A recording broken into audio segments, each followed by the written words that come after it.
السلام عليكم ورحمة الله وبركاته. بسم الله الرحمن الرحيم. الحمد لله رب العالمين، والصلاة والسلام على أنبياء الله جميعا وعلى سيدهم وخاتمهم حبيب إله العالمين أبي القاسم المصطفى محمد.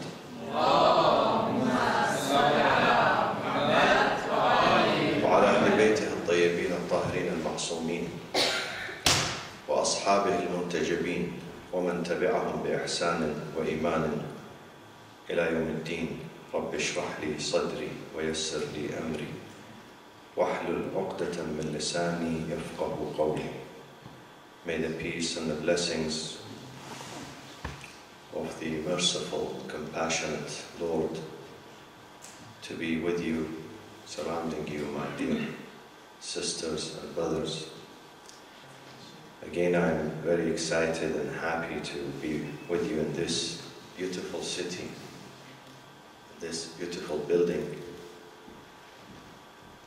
And I was wondering when the brother was reciting the Holy Quran that probably this is the first time, I think, the Quran is being recited here. Who knows? And so this is a blessing for all of us. In this short introduction, before we begin the dialogue and the discussion, I'd like to remind ourselves that we are not here by accident. We are here by design. I mean, you as a young generation and young leaders, you did not end up here by accident, but it was designed for you to be here. Some of you are born and raised here. Some of you came here as children, and then you went to school and university and you graduated, and many of you are working, many of you are still studying. These things happen by design. And therefore, we have to be thankful to God. We have to be thankful to Him for bringing us into this country, this society, so we feel safe, we feel secure, and also we can produce and we can work hard. And we can be, while we are students, while we are workers, while we are fathers and mothers, at the same time we become ambassadors of Islam to the people here, to Europe, to the Netherlands, to the surrounding countries, to your neighbors, to your co-workers, to be the voice of Islam. God sometimes sent prophets and messengers like Noah, like Abraham, like our Prophet Muhammad sallallahu alaihi wasallam. And sometimes God endows you with this responsibility, chooses you for this mission, to be the voice of Islam in this country. We need good ambassadors like you.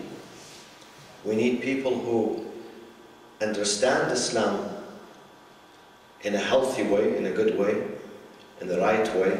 Second, we have to see people who love Islam and they practice it. Sometimes people understand Islam but they don't practice it.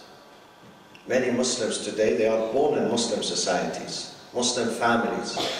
But as the Quran says, لِمَ تَقُولُونَ مَا لَا تَفْعَلُونَ كَبُرَ مَقْتًا عِنْدَ اللَّهِ أَن تَقُولُوا مَا لَا تَفْعَلُونَ. You don't preach, you don't practice what you preach. That is, in the eyes of God, this is a very repugnant act, when you just preach but you don't practice. So Islam needs people who understand it very well and people who cherish it and love this religion. And many of you are like that, my friends. Many of you. Many of the sisters here, they chose to be Muslims. They chose to observe the hijab through their own choice, personal choice. I don't think your parents imposed hijab on you. They are not forcing you to wear hijab. You are free in this country. This is a free country, free society. So because you believe in it, you believe in the value of hijab, this is why you are practicing it. When you pray, when you fast, because you believe in these values. So this is a gift from God. And therefore your responsibility is much bigger than others.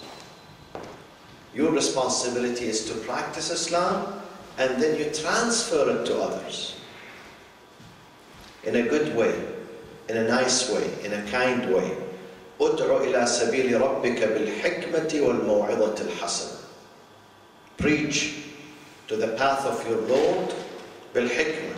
Hikmah means use wisdom here. Using wisdom means you have to know what to say, where to say, and to whom you say.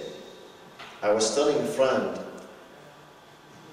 the other day that some people say it's not important to learn language. It's not important. But this book says it is important. This book says, the Holy Quran says, وَمَا أَرْسَلْنَا مِن رَسُولٍ إِلَّا بِلِسَانِ قَوْمِهِ. When we send a missionary, a messenger, a prophet, an apostle, we send him with the thinking and the culture and the language of his own people, of his own congregation. It's impossible that God would send a person, a prophet, to people who do not understand him, do not relate to him. Impossible. God is not going to waste his time, neither the time of those prophets. And therefore, ادع إلى سبيل ربك بالحكمة. Utilizing wisdom, utilizing farsightedness when we invite. Islam is not a religion of anarchy. Islam is religion that makes sense. So you have to know what to say, where to say. Use wisdom. And I have many examples of some people who are preaching Islam but without wisdom. They are losing. And they are making those who listen to them lose too. Bil-hikmah, number one. Number two, wal-maw'idat al-hasan. Unfortunately, many parents, many teachers, even many imams, mashayikh I mean, not infallible imams, mashayikh, mu'ammamin, mashayikh. They do not use al-maw'id al-hasan. They use the language of threats. Oh, if you don't do this, God is going to be angry with you. God is going to cast you in hellfire. God is going to punish you. God is going to destroy you. God is going to be unhappy with you. God this, God that. They make God looks, angry, always angry. He wants to kill, he wants to destroy. This is not the message of Islam. Al-Maw'idat al-Hasan. You need to attract people. You need to attract them to Islam. You need to bring them. You need to make Islam make sense. Beautiful religion that makes sense and not only works for their akhirah but works for their dunya too. This book and this religion is not just for the hereafter. It's for this life too. How to become happy in my life. People say, I cannot wait until I reach the akhirah. Akhirah is too far. Show me something that makes me happy in this life. I need to lead a life of prosperity, happiness. So show me a religion that makes me happy in this life. If we always speak about the akhirah and we neglect this life, you are not going to attract them. Few people believe in you, few. The vast majority, they say, no, Islam is not for this life. Islam is not for the 21st century. Islam is not for the Netherlands. It's not for Europe. Because there is nothing to show me about how do I live now. You have to tell them that Islam is relevant to your daily life. And it is. When you use good examples. بِالْحِكْمَةِ وَالْمَوْعِظَةِ الْحَسَنَةِ. So my friends, you are here in this country by design, and you are ambassadors. So you have to practice Islam in a way to attract others, to bring them to this religion, bring them on board, to convince them about Islam. Islam today is in a very, very dangerous shape. Ask your friends, people here, do they like Islam? Most of them, they don't. Why? Come to America and ask the American people. Over 50% of them, probably 60% of the American people, they have suspicion about Islam. They don't like it, they don't trust it. They think Islam is an alien religion that does not work for America, is not compatible with democracy, is not compatible with human freedom, human dignity, human rights. Because what they see on television about Islam is terrible. They don't see something positive. All what they see is negative. Is killing, civil war, bloodshed, Muslims killing other Muslims.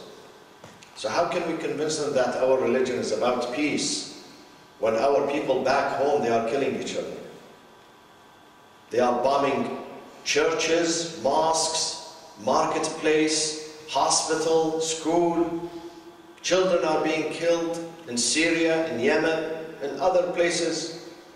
It's hard to convince people here that, listen, my Islam is good, my God is merciful, my Prophet is about وَمَا أَرْسَلْنَاكَ إِلَّا رَحْمَةً لِلْعَالَمِينَ. They don't buy these things. So our mission is much harder today. It's much harder. And you need to stand before your Lord tomorrow on the Day of Judgment, and you tell him, I lived in the Netherlands for 20 years, 30 years, 40 years, and at least I was able to convince 1 or 2 or 3 people to bring them to Islam. You need to do so.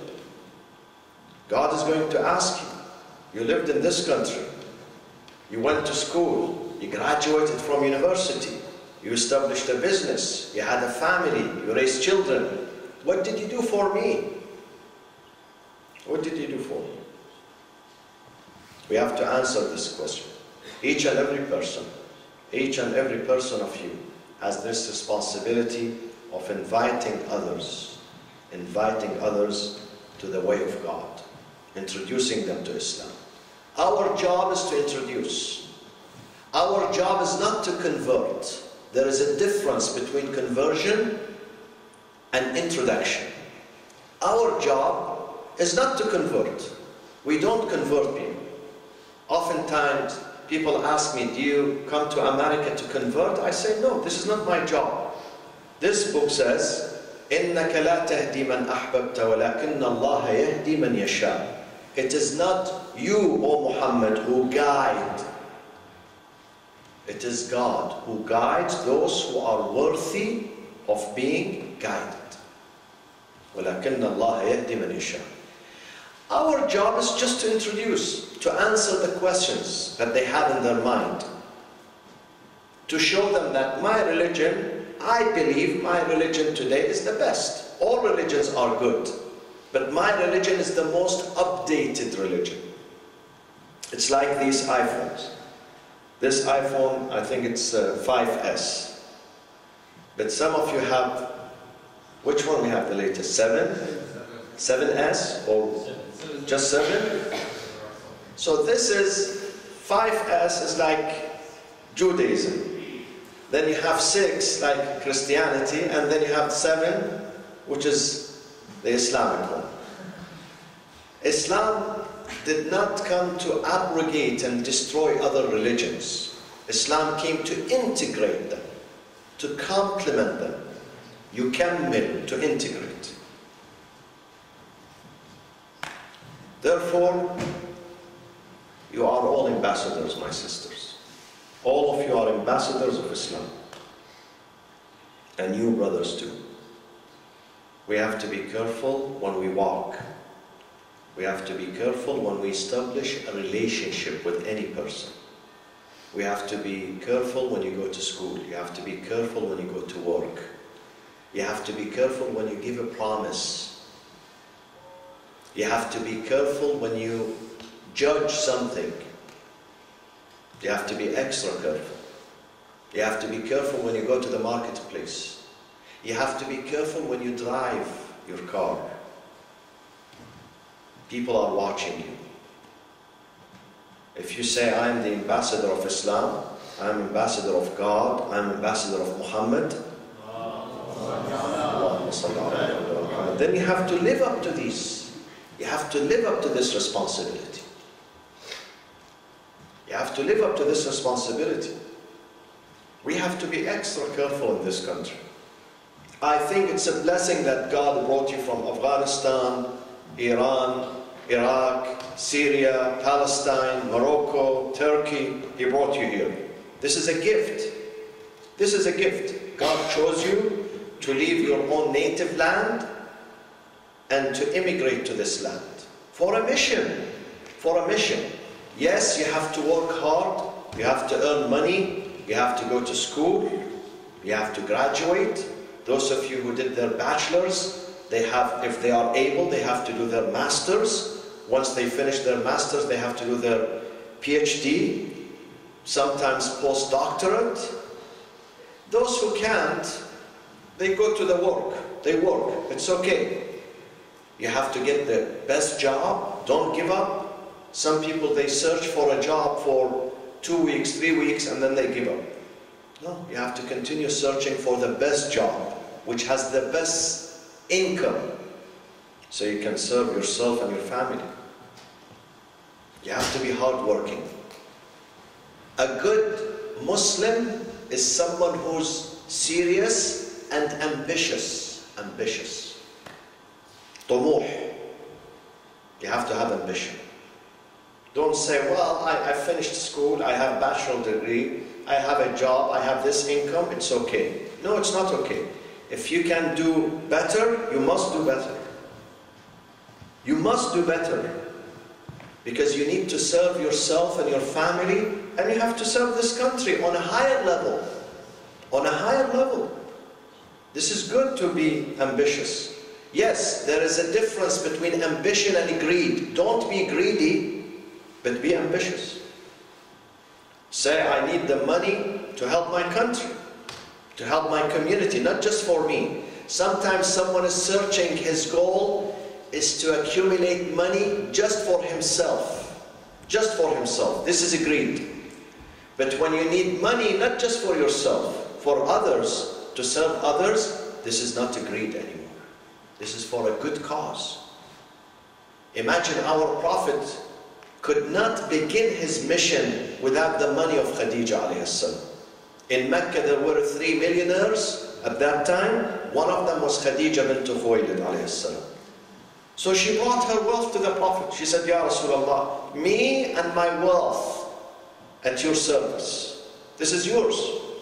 And the Prophet could not begin his mission, could not preach, could not progress without the wealth of Khadija. قام الإسلام بسيف علي ومال خديجة. 2 foundations of Islam. One, Ali ibn Abi Talib, brave man, who was always in the first line of defense, defending the Prophet, the Muslim community. Okay? The second is the wealth of Khadija. So we need to love the same. You need to work harder, not just for you and your family, but for your community, for your country. The Netherlands is your country. If they ask you, where is your home? Tell them, this is my home. This is my country. Yes, I was born in Kabul, I was born in Najaf, I was born in Cairo, I was born in Casablanca. It's okay. Imam Ali says, خَيْرُ الْبِلَادِ مَا حَمَلَكْ لَا مَا حَمَّلَكْ. Your true home, your true land, is the land that embraces you. provides you with dignity, provides you with opportunities. Opportunities that you could not find in your home, back home. You could not find. You could not find education. You could not find freedom of speech.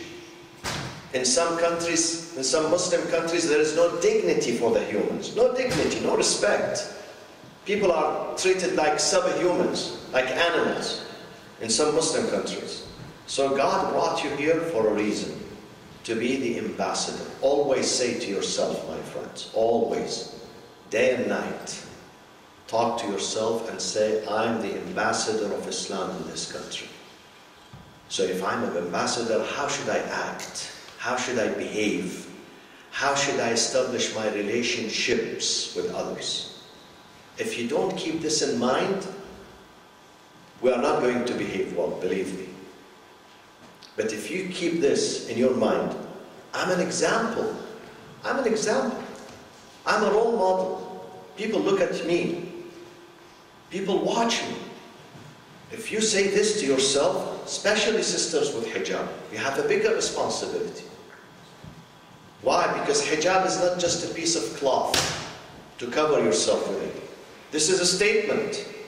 When you put on the hijab, it's a powerful statement that I'm a proud Muslim. So if you are a proud Muslim, then you better act like it. You better act like a good Muslim, proud Muslim. Same thing with brothers who wear beard. And those who do not wear, you don't have to wear, but if you wear one, then this is a bigger responsibility. You are telling people, I'm a Muslim. People are watching you. And now Islam needs your help, because there is too much damage happening to Islam, unfortunately. Too much. Too much. Look at your neighboring country, Belgium, what happened a few months ago. I had a friend who went to Belgium recently. He said, I can tell you 99% of the Belgians, they dislike Muslims. They don't trust them anymore. This is very damaging. This is very heartbreaking. Islam with a beautiful religion, beautiful message of peaceful coexistence and love and compassion, now being loathed and disliked. This is terrible. So it is our job, my friends, to restore the name of Islam, the dignity of Islam, the reputation of Islam, to restore it back and to tell the people what you are seeing on television, this an aberration. This does not represent Islam in any way. Those people are misled. Those people who are ISIS, Al-Qaeda, other terrorist organizations, they are being brainwashed and misled. They don't represent the spirit of this book. They do not represent the spirit of Prophet Muhammad sallallahu alaihi wasallam.